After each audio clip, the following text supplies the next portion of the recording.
तो ऋग वैदिक काल हमारा जुड़ा हुआ है आर्य से भी, आर्य समाज। तो हम यहाँ पर जो आर्य है उनकी लाइफ के बारे में यहाँ पर देखने वाले हैं। तो मैंने आपको पहले भी बताया था कि हड़प्पा संस्कृति हमारा क्या है, हमारा पहला नगरीकरण कहाँ पे हुआ, ये हमारा हुआ अपना हड़प्पा संस्कृति में। फर्स्ट नगरीकरण कहाँ पे हुआ, हड़प्पा संस्कृति में फर्स्ट नगरीकरण अगर आपसे पूछा जाता है तो हड़प्पा संस्कृति आपका आंसर होगा। तो आर्य जो समाज है, आर्य कि कहाँ से है, आर्यों का मूल निवास क्या है, तो आर्यों के बारे में ना काफ़ी सारी थ्योरी दी गई हैं, जो कि अलग-अलग लोगों ने दी हैं। अब वो अलग-अलग लोग कौन हैं, जैसे कि बाल गंगाधर तिलक है। बाल गंगाधर ने तिलक ने क्या बोला कि ये लोग आर्कटिक से आए, यानी कि उत्तरी ध्रुव से आए। ठीक है? इसके अलावा विलियम जोन्स ने बोला कि ये लोग यूरोप से आए, तो यूरोप के बारे में भी 2-3 लोगों ने थ्योरी दी कि ये लोग यूरोप से आए हैं।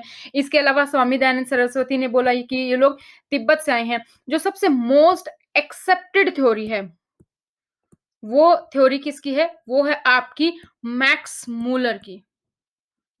मैक्स मूलर ने जो थ्योरी दी है वो सबसे एक्सेप्टेड थ्योरी है और मैक्स मूलर के अकॉर्डिंग कहाँ से आए ये लोग? ये लोग आए हैं आपके सेंट्रल एशिया से, यानी कि मध्य एशिया से ये लोग आपके यहाँ पर आए हैं। ठीक है? मध्य एशिया से ये लोग माने जाते हैं कि ये लोग मध्य एशिया से यहाँ पर आए हैं। तो इसके बारे में आर्यों का जो मूल निवास है वो माना जाता है एल्प्स माउंटेन। तो जो हमारा वैदिक काल है उसको हम 2 तरीके से बाँटते हैं। एक हम बोलते हैं अर्ली वैदिक एज और एक हम बोलते हैं लेटर वैदिक एज। अर्ली वैदिक एज जो कि है हमारा 1500 से 1000 बीसीई और 1000 के बाद जो आपका है 500 बीसीई, ये आपका है लेटर वैदिक एज। ठीक है? तो जो हमारा अर्ली वैदिक एज है इसमें हमारा आता है ऋग्वेदा।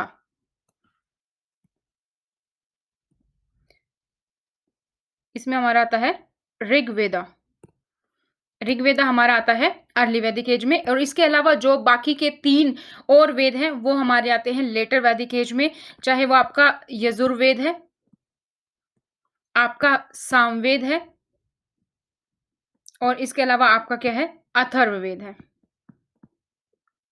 इसके अलावा और भी काफ़ी सारे पुराण लिखे गए, उपनिषद लिखे गए, ब्रह्मास लिखे गए, संहिता लिखी गई, वेद संहिता। तो ये सारी की सारी आपकी कहाँ पर आती है? लेटर वैदिक एज में। तो हमने सीखा था कि किसी भी संस्कृति का नाम कैसे रखा जाता है। हिस्ट्री में जो भी जगह सबसे पहले खोजी जाती है, उस जगह के नाम पर रखी जाती है हमारी संस्कृति। जैसे कि हमने हड़प्पा संस्कृति, जोरवे संस्कृति, अहीर संस्कृति हमने देखी।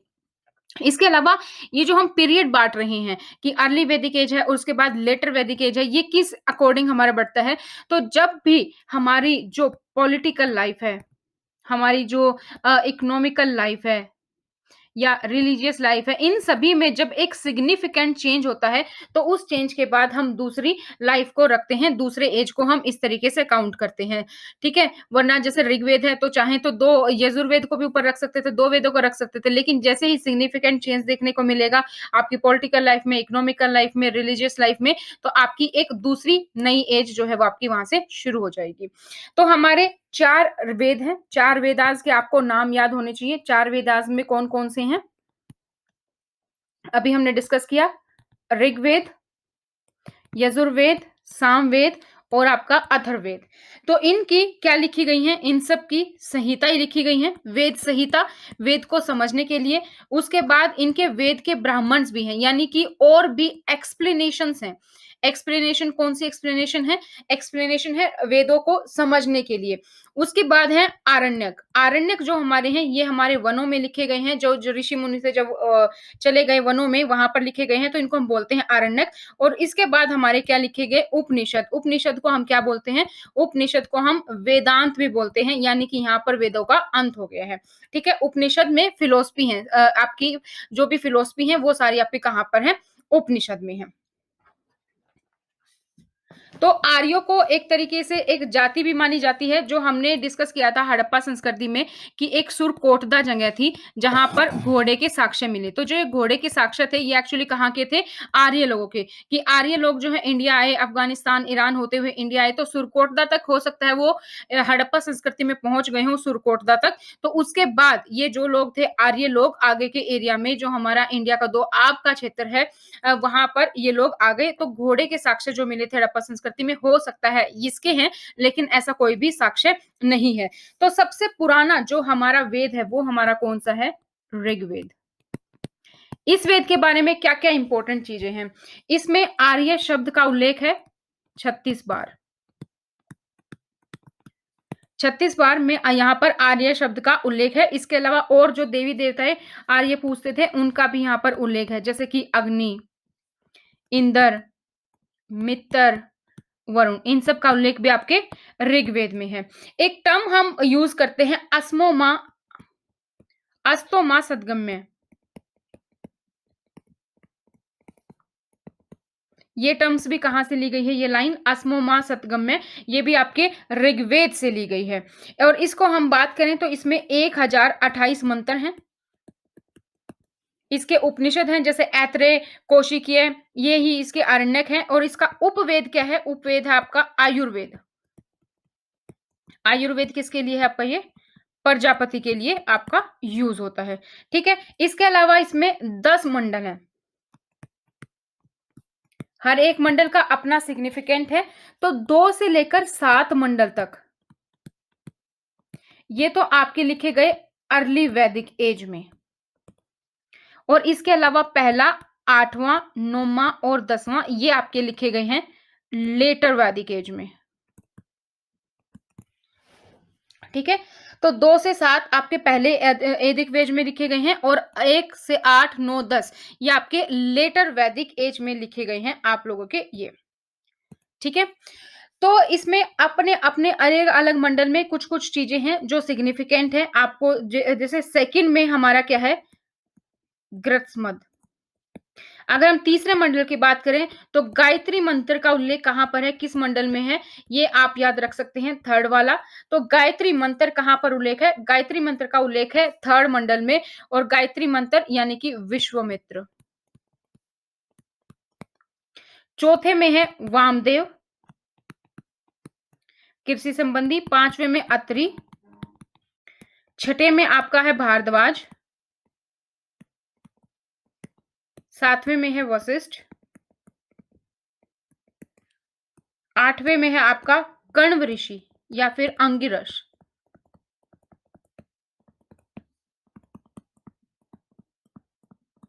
9वें में है आपका सोम का वर्णन है। ठीक है? और 10वें में आपका क्या है? शुद्ध शुक्तीय। यहाँ पर 4 वर्णों का वर्णन किया गया है। जो 4 वर्ण हैं, जिसमें 4 वर्ण में आगे बटे थे, वो चारों वर्ण का आपका यहाँ पर चारों वर्ण यहाँ पर डिस्कस किए गए हैं आपके 10वें मंडल में। नदियों का भी उल्लेख है ऋग्वेद में, लेकिन सबसे जो पावन नदी बताई गई है, वो बताई गई है आपकी सरस्वती। और इस नदी को आप नदीतमा भी कहते हैं, यानी कि सभी नदियों में श्रेष्ठ। गंगा नदी का सिर्फ एक बार ही उल्लेख है और गंगा का जो नाम है ऋग्वेद में वो है जानवी। ठीक है? तो आर्य जो लोग आए, आर्य को एक तरीके से एक जाति समझा जाता है। आर्य शब्द का अगर हम मतलब निकालें तो आर्य का मूल शब्द जो है, मेन शब्द वो किससे बना है? अरि से आपका बना है। और इस अरि का मतलब क्या होता है? अरि का मतलब होता है विदेशी या अजनबी। और आर्य का मतलब सर्वश्रेष्ठ भी होता है, जो सब में श्रेष्ठ है। ये भी आर्य का आपका मतलब होता है। तो ये लोग आपके अफ़गानिस्तान, पाकिस्तान, भारत के पंजाब, हरियाणा 2 आपका जो क्षेत्र था, यानी 2 नदियों के बीच का जो क्षेत्र था, वहाँ पर ये लोग आए। तो इनको बोला जाता है ये कहाँ पे थे? कुछ नदियाँ हैं जो इम्पोर्टेंट हैं। तो अफ़गानिस्तान में ये जो आए, वहाँ की 2 नदियाँ हैं जो इम्पोर्टेंट हैं। वो कौन-कौन सी नदी है? एक तो है कुर्रम और एक है कुंभा। तो आपको ये याद रखना है कि इनका प्राचीन नाम क्या था और अब का नाम क्या है। तो कुर्रम का क्या था? क्रुमु। और कुंभा जो अब किस नाम से जानी जाती है? काबुल के नाम से जानी जाती है। इसके अलावा ये पंजाब की जो पाँचों नदियाँ थी सतलुज, रावी, झेलम, व्यास, ये वाली नदियों का भी उल्लेख है। जो सिंधु आर्यों की प्रमुख नदी थी, सिंधु जो हमारा नाम निकला है, जो आर्य हैं, यहीं से हमारा सिंधु, हिंदुस्तान जो निकला है वो यहीं से वर्ड हमारा निकला है। सिंधु से ही, इंडस नदी से ही जो हिंदुस्तान हम बोलते हैं। तो जो पाँचों नदी हैं वो कौन-कौन सी हैं आपकी? रावी, सतलुज, झेलम, चिनाब और कौन-सी है? व्यास। तो इनका प्राचीन नाम क्या है? रावी का नाम क्या है? परूशनी। सतलुज किस नाम से जानी जाती है? शतुर्दी। झेलम किस नाम से जानी जाती है? झेलम जो नदी है वो आपकी जानी जाती है वित्सता। और चिनाब अस्किनी। व्यास का नाम है बिपाशा। ठीक है, तो ये आपकी नदियों के पुराने नाम हैं जो आपने देखने हैं कि ये पुराने नाम हैं। इन पुराने नामों से क्या जानी जाती है हमारी नदियां? जो पंच आप क्षेत्र है, 5 नदियों का देश, वो एरिया यहाँ पर जाना जाता है। ठीक है, दूसरा वेद हमारा कौन सा है? सामवेद। जो साम का अर्थ होता है, साम का अर्थ क्या होता है?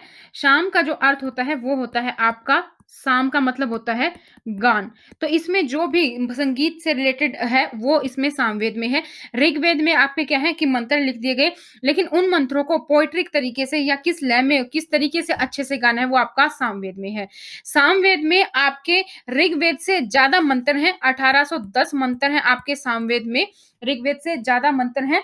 और लेकिन जो ज्यादातर मंत्र हैं वो आपके ऋग्वेद से ही लिए गए हैं।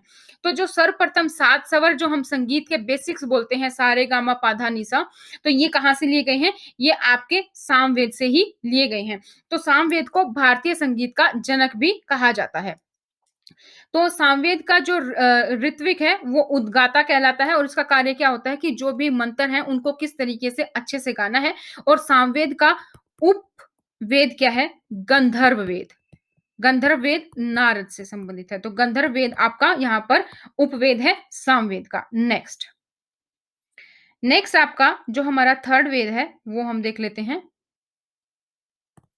थर्ड वेद हमारा है यजुर्वेद। यजुर्वेद में हमारा क्या है? यजु का मतलब क्या होता है? यज्ञ। यानी यज्ञ से संबंधित जितने भी सारे नियम है कि कैसे यज्ञ करना है, कितने बाय कितने इंच का आपका हवन कुंड होगा, कितने पंडित करेंगे, किस दिशा में बैठेंगे, किस दिशा में यजमान बैठेगा, तो ये सारी चीजें कहाँ पर है? यज्ञ के बारे में। यज्ञ के बारे में सभी की सभी चीजें हैं आपके यजुर्वेद में। तो यज्ञ की जितनी भी विधियां हैं उनका प्रतिपादन कैसे होगा, बलि के मंत्र क्या है, यज्ञ के मंत्र क्या है, ये सारे मंत्र आपके यहाँ पर हैं। इसमें गद और पद दोनों ही तरीके से मंत्र हैं। तो इसके 2 प्रधान हैं, रूप में हम इसको जानते हैं 2 भागों में, एक तो कृष्ण और एक हमारा शुक्ल। कृष्ण पक्ष, शुक्ल पक्ष, इस तरीके से आप इसको याद रख सकते हैं। कृष्ण का मतलब होता है हमारा ब्लैक, काला, और शुक्ल का हमारा क्या मतलब होता है? शुक्ल, व्हाइट। तो जो हमारा कृष्ण यजुर्वेद है और शुक्ल यजुर्वेद है, जो हमारा कृष्ण यजुर्वेद है इसमें क्या है? इसमें प्रोसीजर्स हैं कि क्या प्रोसीजर रहेंगे, कैसे मंत्र हैं, ये हैं, इसमें भी प्रोसीजर है। लेकिन शुक्ल में सिर्फ प्रोसीजर है और कृष्ण में प्रोसीजर के साथ आपका एक्सप्लेनेशन भी दी गई है। ठीक है, और यजुर्वेद का जो उपवेद की अगर हम बात करें तो वो कौन सा है? वो है आपका धनुर्वेद। और धनुर्वेद किसकी सिग्निफिकेंस है? धनुर्वेद विश्वामित्र। इसमें अलग-अलग यज्ञ के बारे में दिया गया है, जैसे कि आपका राजसूय यज्ञ है तो उसके बारे में कैसे है, वाजपेयी यज्ञ है तो वो कैसे होगा, तो वो सारी चीजें आपकी इसमें दी गई हैं। नेक्स्ट हमारा है अथर्ववेद, जो हमारा लास्ट वेद है। अथर्ववेद हमारा क्या कहता है? अथर्ववेद में हमारी जो इसको अथर्ववेद को एक तो सबसे श्रेष्ठ वेद बोलते हैं। अगर आपसे पूछा जाए सबसे पुराना वेद कौन सा है तो उसका आंसर होगा ऋग्वेद। लेकिन ये पूछा जाए सबसे श्रेष्ठ, सबसे उच्चतम वेद कौन सा है, वो होगा अथर्ववेद। इसका जो नाम है वही एक ऋषि के नाम पर रखा गया है, अथर्व के नाम पर अथर्ववेद। तो इसका जो ब्राह्मण ग्रंथ है वो है इसका गोपथ है, जिसमें कि यज्ञ के अनुष्ठानों के बारे में बताया गया है। तो इसमें आपको सारे औषधि के बारे में, जादू टोने के बारे में, सारे के सारे मंत्र आपको इसमें देखने को मिलेंगे। जादू टोने, ठीक है? कुरु के राजा के बारे में भी इसमें लिखा गया है और इसका उपवेद कौन-सा है? शिल्पवेद। इसका उपवेद शिल्पवेद है और ये किसका सिग्निफिकेंस है? ये आपका विश्वकर्मा का सिग्निफिकेंस है। ठीक है? काशी का उल्लेख भी आपको अथर्ववेद में ही मिलता है। नेक्स्ट है फिर आपके आरण्यक। आरण्यक जैसे कि मैंने आपको पहले भी बताया था, आरण्य का मतलब क्या है? जो कि वन में जाकर लिखे गए हैं, उनको हम बोल रहे हैं आरण्यक। तो ये फॉरेस्ट बुक है बेसिकली। तो जहाँ वेदों में यहाँ पर बलि चल पड़ी थी कि लोग बलि देते थे और ज़्यादा पूजा-पाठ करते थे। तो इसमें बेसिकली क्या है, इसने सैक्रिफाइस को अपोज़ किया गया है कि बलि वगैरह देना ज़रूरत नहीं है, भगवान को वैसे भी खुश किया जा सकता है, ये आपका आरण्यक में है। तो इसमें फिलॉसफी क्या है, वो सारी चीज़ें भी आरण्यक में यहाँ पर डिस्कस की गई हैं। ठीक है? तो 7 प्रमुख आरण्यक हैं और सातों के सातों मतलब 4 वेद के जो जित कितने आरण्यक हैं आपके 7 प्रमुख आरण्यक हैं। उसके बाद हमारा आता है उपनिषद।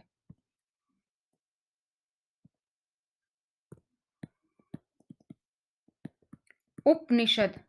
उपनिषद हमारे क्या हैं जिसमें कि मैंने आपको पहले बताया फिलॉसफी है इसमें। बेसिकली क्या है आपके दार्शनिक विचारों के बारे में इसमें है।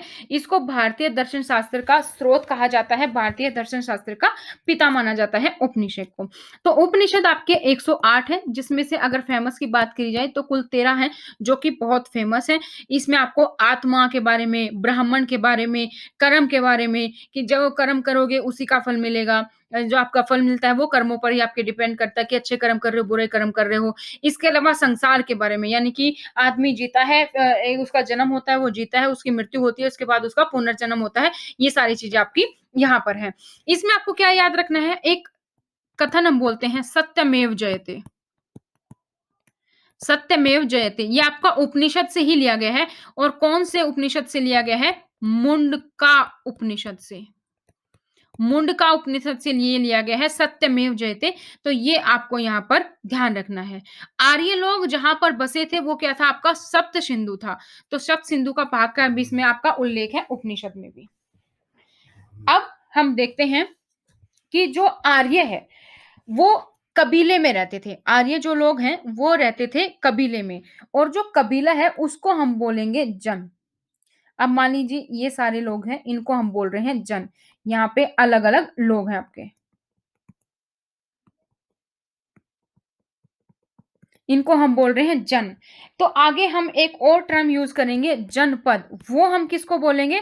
जनपद आप याद रखें, जनपद हम उसको बोलेंगे कि जैसे ये एरिया है, इस एरिये में जहाँ पर उन्होंने कृषि भी करनी शुरू कर दी, पशु भी रखने शुरू कर दिए, यानी कि जन का मतलब तो ये वाले लोग हो गए और पद का मतलब पैर, यानी कि जहाँ पे उन लोगों ने अपने पैर रखे, जहाँ पे उन्होंने रहना शुरू कर दिया, उस एरिया को हम क्या बोलेंगे? जनपद। अब जन के पद के बाद एक और टर्म आती है वो क्या है महाजनपद। अब ये महाजनपद क्या है? यानी कि बहुत बड़ी मात्रा में जनपद। तो इसका मतलब ये नहीं कि बहुत सारे जन इकट्ठे हो गए वहां पे एक राजा उसको हमने जनपद बोल दिया महाजनपद बोल दिया नहीं। अलग-अलग जन हैं अलग-अलग जन है और उसको हमने क्या बोल दिया महाजनपद। अलग-अलग जनों का एक ग्रुप है उसको हमने क्या बोला है महाजनपद बोला है। ठीक है? तो आर्य लोग कबीले में रहते थे उसको हमने जन बोला है और जो जैसे 5 कबीले का एक तरीके से इकट्ठे हो गए तो उनको बोला हमने पंचजन। एक बहुत ही फेमस युद्ध है आर्यों का और वो है आपका परुष्णी नदी पर। अब ये नदी कौन-सी है? परुष्णी नदी यानी कि रावी नदी पर वो है। तो रावी नदी पर क्या है कि एक बार क्या था कि भरत और 10 राजाओं के बीच में युद्ध हुआ था। भरत ये वही भरत है जिसके नाम पर भारत का नाम पड़ा। भरत और 10 राजाओं के बीच में युद्ध हुआ था जिसमें भरत की जीत हुई थी। तो ये 10 जनों के बीच में बेसिकली युद्ध हुआ था। 10 राजाओं के बीच में 10 जन जो हम बोल रहे हैं। तो ये भरत और 10 के बीच में क्यों युद्ध हुआ था? ये इसलिए हुआ था कि भरत वंश के राजा थे सुदास, उन्होंने अपने पुरोहित विश्वामित्र को हटा दिया था और वशिष्ठ को उन्होंने अपना पुरोहित नियुक्त कर लिया था। तो जो राजा थे आपके सुदास और विश्वामित्र को उन्होंने हटाया तो विश्वामित्र को इस पे उन्होंने अपनी इंसल्ट फील की, उन्होंने अपनी बेइज्जती इस पे फील की। तो पंचजन तो थे फेमस आपके आर्य के, इन्होंने और भी 5 जनों को मिलाकर 10 जनों को यानी कि 10 राजाओं ने आपस में युद्ध लड़ा भरत के साथ, लेकिन इसमें विजय किसकी हुई? विजय आपकी भरत की ही हुई। तो ये आपका 10 राज युद्ध के नाम से फेमस है।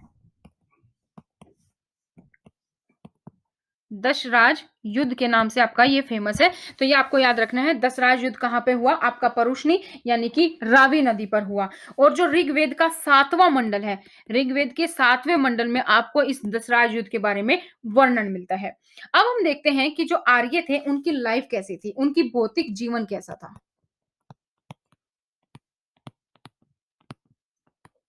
तो जो हम आर्य की बात कर रहे हैं कि भौतिक जीवन कैसा था, एक तो ये लोग क्या थे, यहाँ पे हमने घोड़े के साक्ष्य देख लिए, घोड़े भी थे यहाँ पे, रथ भी थे और कासा भी यहाँ पे था। कासा क्या था? Basically copper plus tin. ठीक है, यही था आपका। तो यहाँ पे आपको पहिए का आविष्कार ऑलरेडी हो गया था, आरा वाला पहिया था, यहाँ पे खेती के साक्ष्य मिलते हैं। तो ये ज्यादातर जो लोग हैं ये किस चीज को इंपॉर्टेंस देते थे? ये लोग देते थे इंपॉर्टेंस गाय को। गाय ही इनका प्रमुख धन था। जिस आदमी के पास सबसे ज्यादा गाय हैं वही आदमी इन लोगों के लिए सबसे ज्यादा रईस, इससे ज्यादा अमीर वही होता था। ठीक है, तो यहाँ पे ट्रेड एंड कॉमर्स के इतने एविडेंस नहीं मिले हैं आपके ऋग्वैदिक काल में। उत्तर वैदिक काल में हम बाद में डिस्कस करेंगे। यहाँ पे गिफ्ट एक्सचेंज होते थे, गिफ्ट इकोनॉमी थी। अभी मोहरे भी नहीं मिली हैं, जैसे कि पाषाण काल युग में था ना, मोहरे नहीं थी, तो यहाँ पे भी मोहरे नहीं है। यहाँ पे गिफ्ट एक्सचेंज पॉलिसी है। गिफ्ट एक्सचेंज पॉलिसी यानी कि मैंने आपको कुछ चीज दे दी, आपने उसके बदले मुझे कुछ चीज दे दी, तो एक्सचेंज यानी कि बार्टर सिस्टम टाइप, यहाँ पर हम उसको गिफ्ट एक्सचेंज बोल रहे हैं। हाँ, लेकिन यहाँ पे पुरोहित थे, आपके पुजारी थे, तो जो पुजारी पूजा करते थे उनको दान दक्षिणा दी जाती थी। तो जिस भी व्यक्ति के पास सबसे ज्यादा गाय वो सबसे ज्यादा श्रेष्ठ, और जिस व्यक्ति के पास सबसे ज्यादा गाय है उसको हम बोलते थे गोमत। गोमत, ठीक है। और गाय के लिए जो युद्ध लड़ा जाता था उसको बोलते थे गविष्ठी। तो गाय से रिलेटेड यहाँ पे बहुत सारी टर्म्स हैं जो आप देख सकते हैं। और जो तांबे और कांसे का जो प्रयोग है उसके लिए आयश शब्द यूज किया गया था।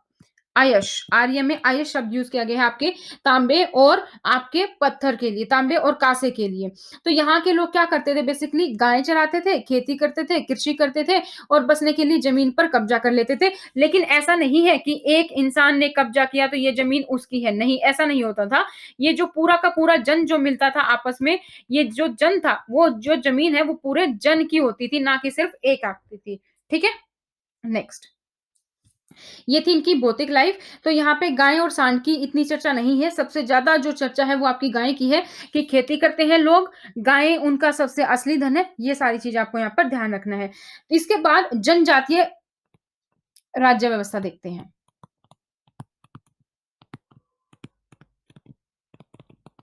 तो जनजातीय जो राज्य व्यवस्था है वो क्या है कि यहाँ पे जो राजा था वो चुना जाता था। ऐसा नहीं है कि जिसके पास जो सबसे अमीर है या कोई राजा है, वो नहीं होता था। यहाँ पे पूरे जन के लोग, पूरे जन के लोग आपस में देखते थे कि कौन ऐसा व्यक्ति है हमारे बीच में जो सबसे ज्यादा हमारे गायों की रक्षा कर सकता है, या जो थोड़ा सा बहादुर है, सरदार, जो आप मूवी में देखते हैं ना कबीले का सरदार। तो वो कबीले का सरदार ये क्या करते थे, ये आपस में सारे लोग मिलते थे और उस कबीले के सरदार को चुनते थे। उसी को आप राजा, गोपति या गोपा के नाम से जानते हैं। और जो रानी होती थी उसकी वाइफ, उसको बोला जाता था महिषी। तो या तो आप इसको राजन या इसको गोपति भी बोलते थे, क्योंकि राजा सबसे ज्यादा कुछ तो ज्यादा रखेगा ना गाय, तो इसको गोपति, गोपा, या और वाइफ होती थी उसको क्या बोलते थे? रानी को महिषी बोलते थे। ठीक है, ये होता था।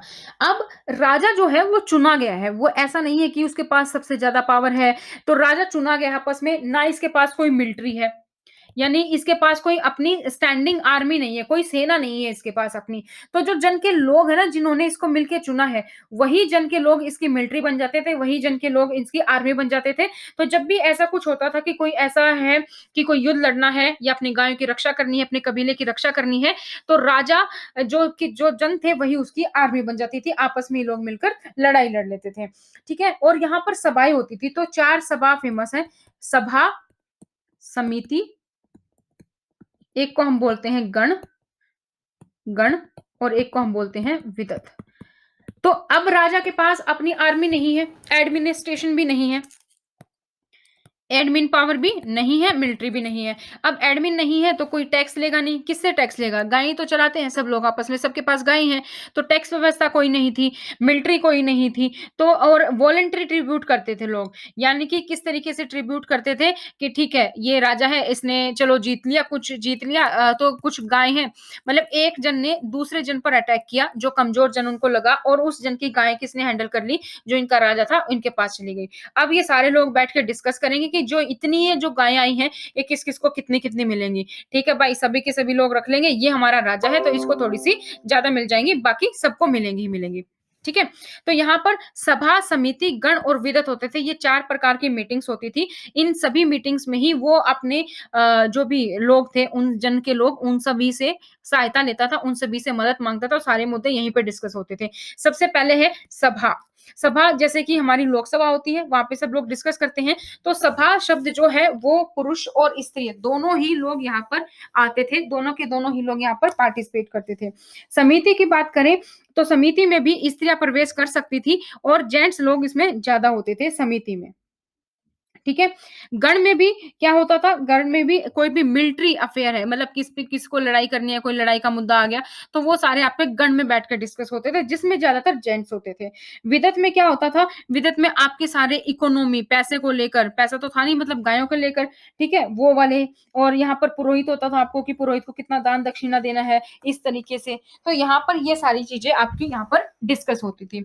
अच्छा, इसके लिए आपको क्या देखना है कि यहाँ पे इससे क्या पता चलता है कि जो लेडीज़ हैं, जो औरतें हैं, स्त्री हैं आपकी ऋग वैदिक काल में उनकी एक अलग ही इम्पोर्टेंस है, वो सभी मीटिंग्स में पार्टिसिपेट कर रहे हैं। तो अगर ये पूछा जाए कि स्त्रियों की दशा कैसी थी, तो स्त्रियों की दशा यहाँ पर बहुत ही अच्छी थी, स्त्रियों की दशा यहाँ पर अच्छी थी। एक जो बाकी सारे हिस्ट्री में अगर हम कंपेयर करें, तो मिलाकर कुल मिलाकर यहाँ पे काफ़ी अच्छी थी। तो अभी हम पढ़ लेते हैं कि फैमिली कैसी थी, कबीला कैसा था, परिवार कैसा था, वो हम अभी देख लेते हैं।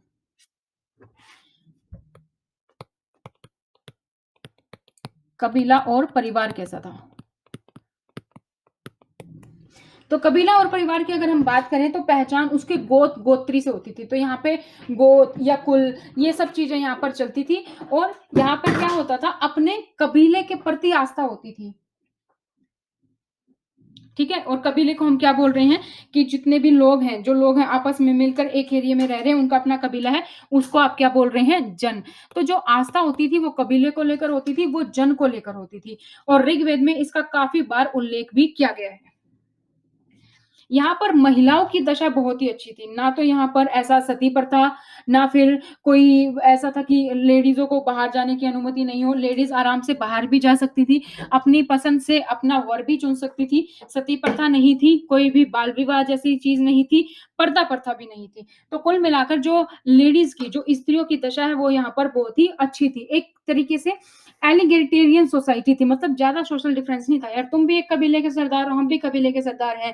तुम्हारे पास ज़्यादा गायें हो सकती है, हमारे पास कम गायें हो सकती है, लेकिन कुल मिला के सब एक ही फुट फ्रंट पे थे क्योंकि जब डिफरेंसेस सोशल डिफरेंसेस कब आएँगे? सोशल डिफरेंसेस जब आएँगे जबकि ट्रेड एंड कॉमर्स होगा। जब तक व्यापार नहीं होगा, लोग पैसा नहीं कमाएँगे तो सोशल डिफरेंसेस नहीं आएँगे। तो गाँव में क्या होता है? गाँव में सब लोग आराम से सही से होते हैं।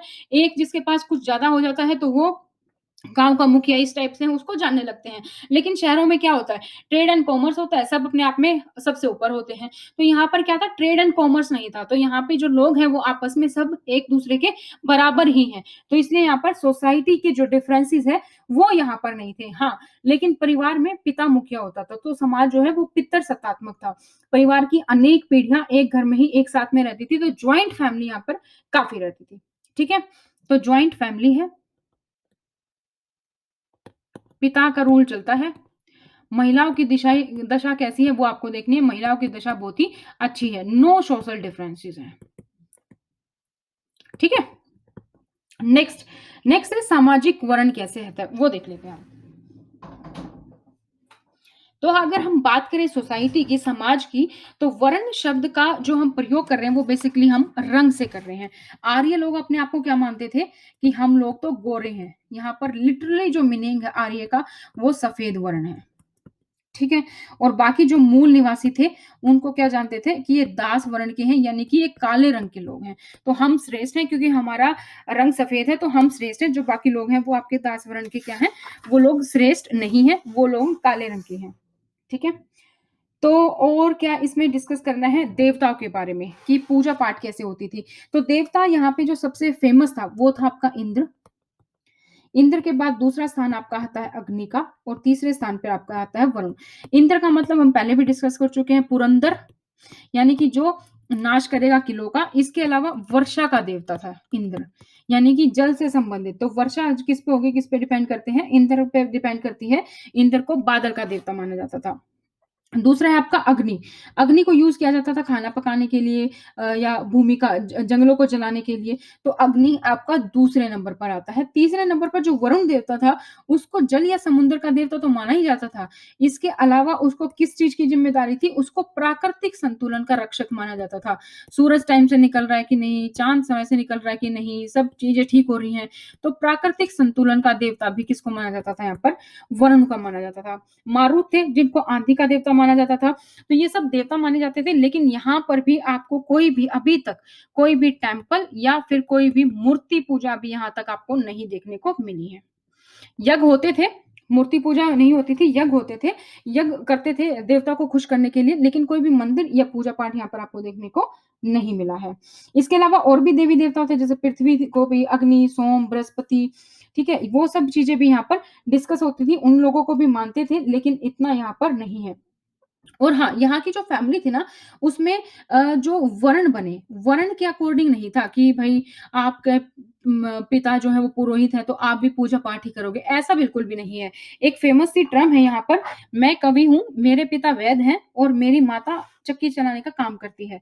भिन्न-भिन्न व्यवसायों से जीवा का उपार्जन करते हुए हम एक साथ रहते हैं। मतलब कि एक ही फैमिली में लोग डिफरेंट-डिफरेंट काम कर सकते थे, ऐसा कुछ भी नहीं था। हमने डिस्कस किया था कि जो 10वां मंडल है उसमें वर्ण सिस्टम है 4 वर्ण। तो वो वर्ण कौन-से हैं यहाँ पर? वो वर्ण यहाँ पे ब्राह्मण, क्षत्रिय, वैश्य, शूद्र नहीं है, बल्कि वो कौन-से हैं? एक तो ये मानते थे कि योद्धा होता है, दूसरा मानते थे कि पुरोहित जो कि योद्धाओं के लिए पूजा-पाठ करता है या भगवान को मनाने का काम किसका है? पुरोहित का है। तीसरा है आपकी जी प्रजा होती है, सामान्य लोग होते हैं, वो सारी चीज़ें होती हैं। इसके अलावा चौथा वर्ग इसमें शूद्र था। ठीक है? वो भी अंत में दिखाई दिया। तो ये चारों के चारों 10वें मंडल में हैं। तो यहाँ पे हमारा जो चैप्टर है वो ऋग्वैदिक काल हमारे यहाँ पे खत्म हो जाता है। इसके अलावा हमारा उत्तरवैदिक काल है दोस्तों, लेकिन वो हम अगली क्लास में कंप्लीट करेंगे। तो मैं आज आउट ऑफ टाउन थी, इसीलिए मैंने आपके लिए ये लेक्चर इस स्मार्ट बोर्ड पे बनाया है। लेकिन हम कल से फिर से अपने ब्लैक बोर्ड पर कंप्लीट अच्छे तरीके से चैप्टर्स को डिस्कस करेंगे। तो आज की वीडियो में दोस्तों इतना ही। फिर मिलेंगे। Thank you so much. Bye bye. Take care.